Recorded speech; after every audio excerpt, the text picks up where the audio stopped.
Hey YouTube fam, welcome back to another episode of Code with me. And in this episode, we are going to be looking at mutations and side effects and how they differ from languages like object-oriented language and functional language.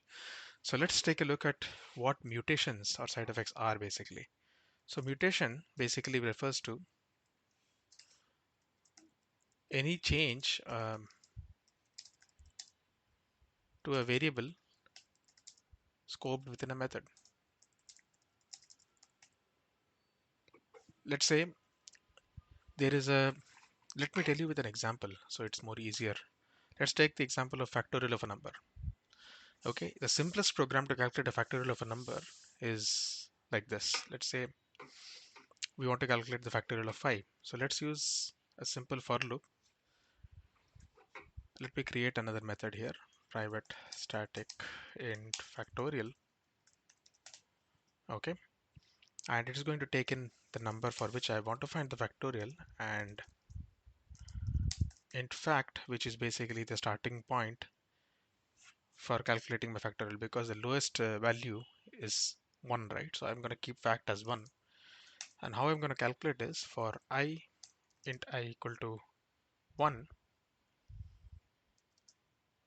I less than equal to n all the way up to n, I plus plus. All I'm going to do is fact is equal to fact star I.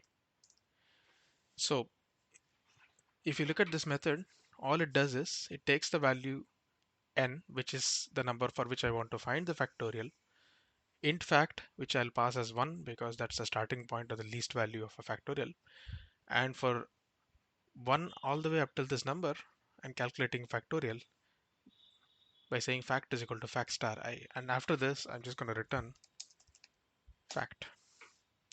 So this is a very basic method to calculate factorial of small numbers. Say I say factorial of 5 comma 1, and it's giving a warning because I have not saved it anywhere. Let me save it as fact equal to this, and I'm going to say system.out.println fact. Now if I run this,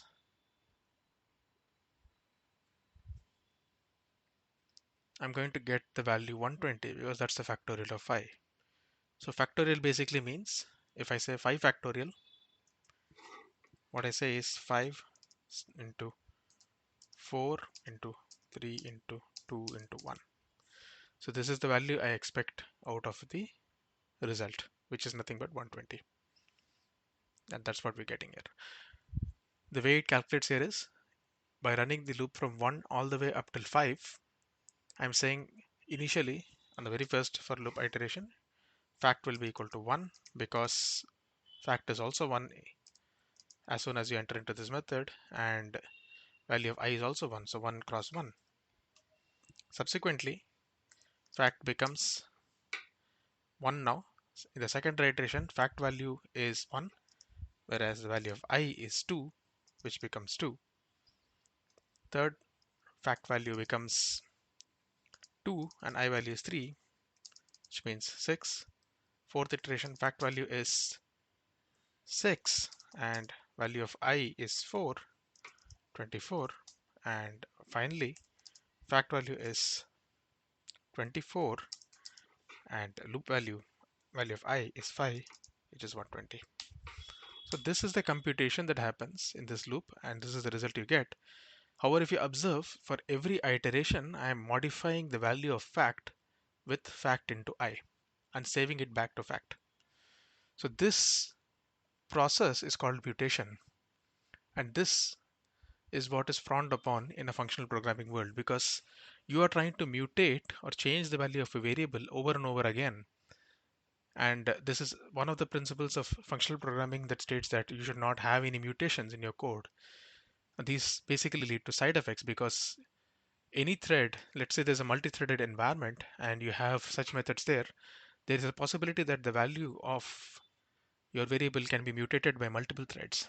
So it is always recommended in the functional world that you have a constant, and you generally try to avoid for and while loops in functional world. So if I were to do this in a functional programming world, how will I write this method? So let's go and take a look at Scala. Let's say I want to define the factorial, right? So what I'm going to do is I'm going to say def factorial, okay, and it's going to take in the value n, for which I'm going to find the factorial, and all I'm going to do is I'm going to save that in result, that is the final result that I want, and initially I'm keeping the result as 1 because that's the lowest possible value, and I'm going to return an integer from this method. So let's see what we do here. So now what we do is, if the value of n is 0, because 0 factorial is 1, I'll just return the result because I know that result is initially 1. Else, I'll say factorial of n minus 1, observe what I'm doing here, and result multiplied by n. That's it. Now if you look at this code, it's a very simple looking code, but there's a lot going on behind the scenes here. So what happens is, as soon as I'm initialized with n and result, as soon as I call this method with a value for n and result, I don't have to pass anything to result because this is called default initialization, which is very specific to Scala. So you can have default values for method parameters in Scala. So when I say print line factorial of 5, it will not throw any error for me because it assumes that the value of result is 1 because that's what it is initialized with. Unless I pass something else which will override this, otherwise the value is always going to be 1. In our case, we don't have to pass because this is the lowest value that the result can possibly hold, and we're going to go ahead and compute the factorial of 5. We are saying n equal to 0, then return the result, which is 1. If not, calculate the factorial of n minus 1, which is 4, comma, result star n, which basically says the result is 1, 1 into 5. Now, if you observe, there is a small arrow here, right? And there is a warning here. So warning states that no tail rec annotation used. I added here. So what this basically means is, in Scala, Scala SDK or Scala compiler is capable of identifying if a recursion call, this is called as recursion by the way, because we're calling the same function again and again. A recursion call is a tailed recursion call when recursion is the last thing that your function does. In this case, this is the last thing that's happening here, right? The calculation of the factorial. So this is called as a tailed recursion, and for every recursion call that happens, you update the result value with a new one. But the only difference is there is no mutation involved here. You may argue that we are passing n minus 1 and result star n. So that isn't that mutating? No, that is not the same as mutating. What you're doing is you're calling the function again with a new value for n and new value for result, which is basically a fresh call to factorial. That is the beauty of tailed recursion, because every recursion call basically evaluates the result and saves it here.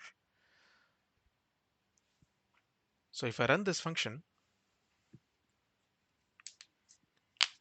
it will also return 120, but this is happening without mutating anything. See, this is a very powerful technique in Scala, and this can also be done in Java if you use recursion properly. Basically, tailed recursion is nothing but last call of your function being a recursive call, and only recursive call. There should be no multiplication, nothing, just the call back to the same function again. So there is no stack overflow exception that might be thrown with a tail recursion call as opposed to recursion calls, because in recursion calls, you always keep on piling up the functions in a stack, and you keep on piling up till you reach the lowest value of n, which is basically n equal to 0.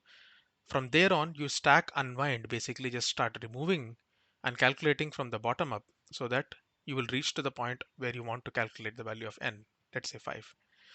So let me put that in a diagrammatic way so it's easy, because me speaking this may not be very understandable for you guys. So what I'm trying to say is, in usual recursion calls, what we will do is, if I want to find a factorial of 5, I will go ahead and say find factorial of 4, and to find 4, I'll say find factorial of 3, to find 3, find factorial of 2.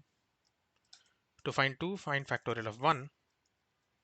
To find 1, find factorial of 0. And factorial of 0 I know is 1. So from here, all this is stored in a single stack.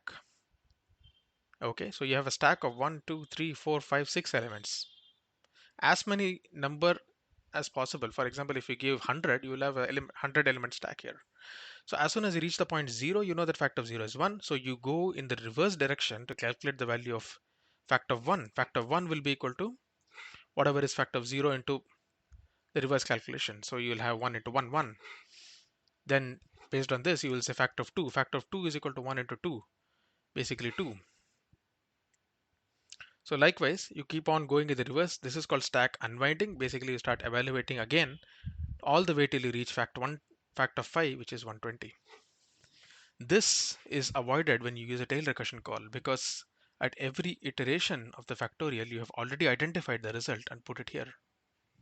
So by the time you reach n equal to 0, you already have the value 120, which is what you save it in the result and return it. So this is the concept of tailed recursion, and this is how you avoid mutations in Scala. Basically, any unit methods or any void methods, unit is basically void in Scala. So any unit returning functions are generally avoided because you don't know what the function will return. There could be possible mutations in it. Even print line is a unit, generally avoided in Scala. Instead of this, you can probably put a logger.info or something to keep track of your activities that you do in your application. So keep this in mind. Unless absolutely necessary, do not use unit functions in Scala. That's the functional style. In Java, you can go ahead and use for loops and while loops. You can have unit functions. There's no issues. That's the object-oriented style. If you do like this video, hit thumbs up button. If you disliked it, feel free to hit the dislike button. Give me some suggestions in the comment section so I can work upon that. And I know this video might have stretched a little bit. Apologies for that. But I'll make sure that I come up with a better one the next one for you guys. Probably time constrained. See you guys around the next one. Bye bye.